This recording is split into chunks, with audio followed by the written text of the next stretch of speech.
1200 ईस्वी तक का।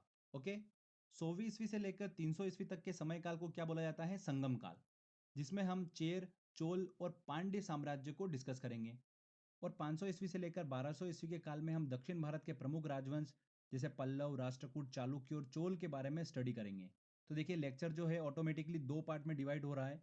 एक पहला संगम काल और दूसरा दक्षिण भारत के प्रमुख राजवंश। संगम काल को हमको समझना जरूरी है, तभी आप बड़ी आसानी से दक्षिण भारत के प्रमुख राजवंशों को समझ पाएंगे। तो आप सोच रहे होंगे कि चोल वंश को दो बार हम क्यों पढ़ेंगे, तो आपको बता दूं कि दूसरी और तीसरी शताब्दी में चोलों का प्रभाव अच्छा खासा देखने को मिला था, जिसे हम संगम काल में पढ़ेंगे। इसके बाद में इनकी शक्तियां जो थी वो क्षीण हो गई थी और ये पल्लवों के सामंतों के रूप में कार्य करने लग गए थे। मतलब सेनापति, मंत्री और सेना नायक, इस तरीके से ये पल्लवों के दरबार में काम करने लग गए थे। फिर बाद में 9वीं शताब्दी में विजयालय के समय में चोलों का फिर से उदय हुआ था। उसको हम सेकेंड लेक्चर में कंप्लीट करेंगे।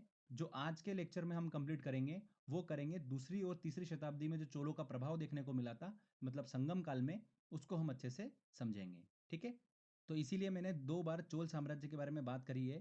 तो आई होप आपका ये जो डाउट होगा ये क्लियर हो गया होगा। तो सबसे पहले दोस्तों हम बात करते हैं संगम काल के बारे में। तो क्वेश्चन ये आता है कि इसे संगम काल क्यों कहा जाता है। चलिए इसे समझते हैं। प्राचीन काल में क्या होता था, तमिल कवि जो थे वो समय समय पर बहुत सारी सभाओं का आयोजन करते थे। इन सभाओं में डिफरेंट डिफरेंट टाइप के विषयों पर वो विचार विमर्श किया करते थे। इन सभाओं को ही किस नाम से जाना जाता था? संगम के नाम से जाना जाता था। तो 100वीं ईस्वी से लेकर 250वीं ईस्वी के बीच में ऐसी तीन सभाओं का आयोजन किया गया। मदुरई, कपाटपुरम, इन स्थानों पर तीन सभाओं का आयोजन किया गया। इसीलिए इतिहास में इस समय काल को क्या कहा जाता है? संगम काल के नाम से जाना जाता है। तो आई होप आपको ये वाला डाउट क्लियर हुआ होगा कि इसे संगम काल क्यों कहा जाता है। चलिए आगे हम संगमकालीन राज्यों की बात करते हैं, मतलब राजवंशों की बात करते हैं। तो देखिए, कृष्णा नदी के दक्षिण में स्थित प्रायद्वीप भारत, जिसे तमिलकम कहा जाता है, तीन राज्यों में विभक्त था। कौन कौन से? चेर साम्राज्य, चोल साम्राज्य और पांड्य साम्राज्य में विभक्त था। देखिए, आप मैप में देख पा रहे होंगे, नीचे की तरफ पांड्यों का शासन था, उसके उत्तर पूर्व की तरफ चोलों का साम्राज्य था और दक्षिण पश्चिम में मालाबार क्षेत्र में चेरों का अपना शासन स्थापित था। तो इस तरीके से दक्षिण भारत तीन राज्यों में विभक्त था। चलिए इन तीनों राजवंशों को हम अच्छे से समझते हैं। सबसे पहले आता है हमारा चेर राज्य। जैसा कि मैंने आपको बताया, चेर वंश पांड्यों के उत्तर पश्चिम में कोचिन, दक्षिण मालाबार क्षेत्र में फैला हुआ था। केरल का प्राचीन नाम जो था वो क्या था? चेर ही था। चेरों ने अपनी राजधानी किसे बनाया हुआ था? वंजी अथवा करूर को बनाया हुआ था। चेरों के प्रतीक चिन्ह की बात करते हैं तो इनका प्रतीक चिन्ह था धनुष। देखिए, चेर, चोल और पांड्य, इनके प्रतीक चिन्ह आपको बिल्कुल आना चाहिए। एग्जाम में क्वेश्चन यहां से पूछा जा सकता है। इसलिए चेरों का प्रतीक चिन्ह क्या था? धनुष था। इतिहास में चेरों की प्रमुख घटना की बात करते हैं तो 150वीं ईस्वी में इन्होंने चोलों के विरुद्ध आक्रमण किया था, जिसमें चेरों ने चोलों के राजा करिकाल के पिता को मार डाला था। करिकाल कौन था?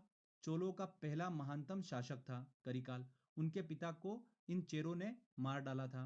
बदले में चोलों ने क्या करा? फिर चेर राजा को भी मार दिया। पर आगे चलकर फिर दोनों राज्यों के बीच में क्या हो गया? समझौता हो गया था। आगे देखिए, चेर कवियों ने शेन गुट्टवन, जिसे लाल चेर के नाम से भी जाना जाता है, उसे सबसे महान चेर राजा के रूप में बताया है, शेन गुट्टवन को। वेरी वेरी इंपॉर्टेंट पॉइंट है। इसी शेन गुट्टवन ने कणगी पूजा, मतलब पत्नी पूजा की शुरुआत की थी। पत्नी पूजा की शुरुआत किसने करी थी? लाल चेर, मतलब शेन गुट्टवन ने पत्नी पूजा की शुरुआत की थी। A UN women representative? You're too young. You don't have the experience. But I sure do have the will. Chera वंश का एक और प्रसिद्ध राजा था जिसका नाम था आदि गेमान।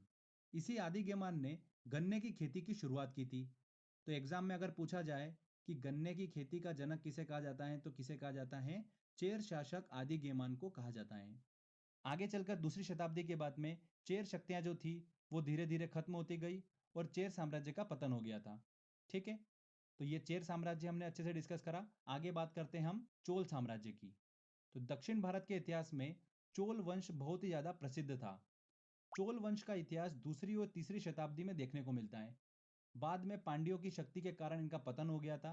फिर 9वीं शताब्दी में इनका फिर से उदय हुआ विजयालय के समय में, जैसा कि मैंने आपको बताया। तो 9वीं शताब्दी वाला इतिहास जो है चोल साम्राज्य का, वो हम बाद में डिस्कस करेंगे। ठीक है, जब दक्षिण भारत के राजवंशों को हम डिस्कस करेंगे उसमें हम उसको अच्छे से समझेंगे। अभी जो हम डिस्कस कर रहे हैं वो दूसरी और तीसरी शताब्दी में चोलों का जो प्रभाव देखने को मिला था उसको हम डिस्कस कर रहे हैं। तो चोलों ने अपनी राजधानी किसे बनाया हुआ था?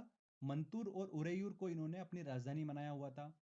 बाद में विजयालय ने 9वीं शताब्दी में तंजौर को जीतकर तंजावुर को भी अपनी राजधानी बनाया था। तो ध्यान रखिएगा, चोलों ने अपनी राजधानी किस किस को बनाया था? मंतूर, उरेयूर और तंजावुर। ठीक है। चोलों के प्रतीक चिन्ह की बात करते हैं तो इनका प्रतीक चिन्ह था बाघ। चोल राज्य को ही कोरोमंडल के नाम से भी जाना जाता है, तो ये ध्यान रखिएगा। तीसरी और चौथी शताब्दी के समय काल में चोल राजवंश में दो राजाओं का प्रभाव अच्छा खासा देखने को मिला। किन किन का? करिकाल का और एलारा का। पहला हम करिकाल की बात करते हैं तो चोलों का पहला महानतम शासक था करिकाल। ये श्रीलंका से 12,000 गुलामों को बंदी बनाकर भारत लाया था और कावेरी नदी के किनारे 160 किलोमीटर का बांध का निर्माण इसने करवाया था, करिकाल ने। प्रसिद्ध पुहार बंदरगाह, जिसे आज के समय में कावेरी पत्तनम बंदरगाह के नाम से जाना जाता है, उसका निर्माण किसने कराया था? इसी करिकाल ने करवाया था। तो ये very very important point. Next देखिए कौन सा राजा आता है? एलारा। इस चोल शासक ने श्रीलंका को विजित कर उस पर 50 वर्षों तक अपना शासन स्थापित करा था, इस एलारा ने। तो देखिए ये हमने दूसरी और तीसरी शताब्दी में जो चोल साम्राज्य था उसको हमने अच्छे से डिस्कस करा है। चलिए आगे हम बात करते हैं अब पांड्य साम्राज्य की।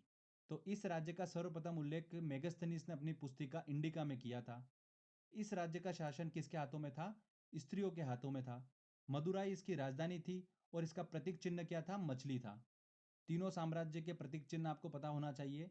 पांड्य साम्राज्य का प्रतीक चिन्ह मछली था, चोलों का प्रतीक चिन्ह बाघ था और चेरों का प्रतीक चिन्ह धनुष था। ठीक है। पांड्य राज्य मोतियों के लिए काफी ज्यादा प्रसिद्ध था। इस वंश का प्रसिद्ध शासक की अगर हम बात करते हैं तो कौन सा था? नेडियोन।